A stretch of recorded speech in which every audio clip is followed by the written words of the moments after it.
जय हिंद साथियों, जिस तरह से आपको पता है कि सुप्रीम कोर्ट ऑफ इंडिया में 31 of 2020 criminal writ petition file की गई थी हीरा गोल्ड की जो चेयरपर्सन है नौहिरा शेख द्वारा। आपको पता होगा हाल ही में ये 2018 में इसके स्कैम को खोला गया। उसके बाद कहीं ना कहीं पूरे देश में इसका हाहाकार मचा। बहुत सारे इन्वेस्टर पूरे हिंदुस्तान से इसमें इन्वेस्ट किया था लोगों ने। जहाँ तक कि मद्देनज़र रखते हुए लोगों को ये बताना चाहता हूँ कि हाल ही में लास्ट डेट में सुप्रीम कोर्ट ऑफ इंडिया ने एसएफआईओ को ये क्लेम फाइल करने के लिए लोगों को कहा कि आप लोग अपनी जहाँ जितनी प्रॉपर्टी सीज हुई हैं या उन्हें किस तरह से बेचना है या फिर जितना कैश सीज हुआ है उसे किस तरह से इन लोगों में डिस्ट्रीब्यूट करना है एज़ पर द क्लेम। तो एसएफआईओ ने क्लेम फॉर्म जाहिर किया नोटिफिकेशन अपनी साइट पे और कहा कि 20 नवंबर तक जितने भी क्लेमेंट्स हैं अपना क्लेम फाइल कर दें। कुछ लोगों ने ये कहा कि भाई ये क्लेम बहुत शॉर्ट डेट है, इतनी जल्दी हम कैसे कर पाएंगे। कुछ लोगों ने कहा हमें आज भी उन पर भरोसा है, हम सुप्रीम कोर्ट पे भरोसा नहीं करते। कुछ लोगों ने कहा तरह तरह की बातें कही, लेकिन हम जुडिशरी पे भरोसा करते हैं और जुडिशरी पे हमें पूरा हक है अपनी बातें रखने का और अपनी बातें मनवाने का।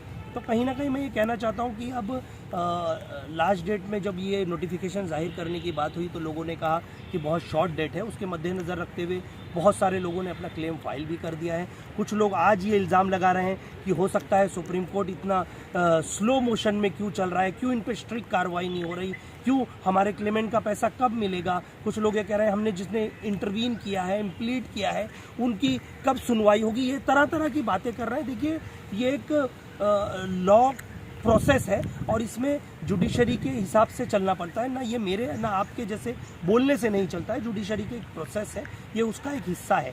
देखिए इंटरवीन जिन लोगों ने किया है वो सभी के एग्जामाइन होने के लिए स्टेट काउंसिल के पास गई है। स्टेट काउंसिल से एएसजी के पास वो रिपोर्ट गई है और वो रिपोर्ट एसएफआईओ में सबमिट हो गई है। बहुत सारे लोगों का ये भी पूछना है कि जिन लोगों ने ईओडब्ल्यू में फाइल किया क्या वो रिपोर्ट एसएफआईओ में गई है। ईओडब्ल्यू में भी जिन्होंने फाइल किया वो भी एसएफआईओ में रिपोर्ट गई है।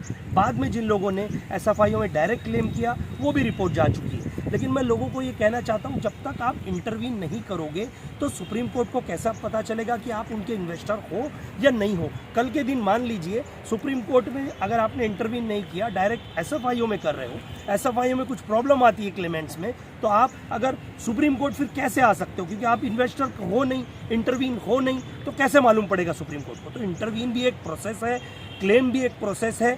सरकार की एजेंसियां हैं, इन पे उंगलियां उठाने से पहले आप सोचिए कि ये गवर्नमेंट की एक एजेंसियां हैं। सुप्रीम कोर्ट ने आदेश दिया है, मतलब इन्वेस्टिगेशन प्रॉपर चल रहा है। और हमारी यही मांग है कि जितने इंटरवीन हैं, जितने इन्वेस्टर्स हैं, जितने कंप्लेनेंट्स हैं, ईओडब्ल्यू, एसएफआईओ या सीसीएस डिपार्टमेंट या जिन्होंने तरह तरह की डिपार्टमेंट को अप्रोच किया है सुप्रीम कोर्ट के मद्देनज़र रखते हुए, सभी को पैसा आपका जल्द से जल्द मिलेगा। उनकी प्रॉपर्टी लिस्टेड करी गई है, ऑक्शन करने का वक्त है। ऑक्शन के लिए थोड़ा टाइम जाता है, थोड़ा प्रोसेस होता है। थोड़ा धैर्य रखिए, शांति रखिए और सुप्रीम कोर्ट पे भरोसा बनाए रखिए, क्योंकि हम आए दिन आपके लिए सुप्रीम कोर्ट से लेके पूरे हिंदुस्तान में आपकी आवाज़ बने हुए। हमारा यही मकसद है कि आपका पैसा किस तरह से जल्दी रिलीज़ कराया जाए। हमने एओआर से, हमारे सीनियर काउंसिलों से, सीनियर एडवोकेट से, एएसजी सभी से हमने ये मैसेज पहुंचाया, मीटिंग की कि जल्द से जल्द सर एसएफआईओ को अप्रोच करके हो सकता है इसमें एक शॉर्ट डेट ली जाए। लेकिन अभी तक उसका पूरी तरह से परिणाम नहीं आया है,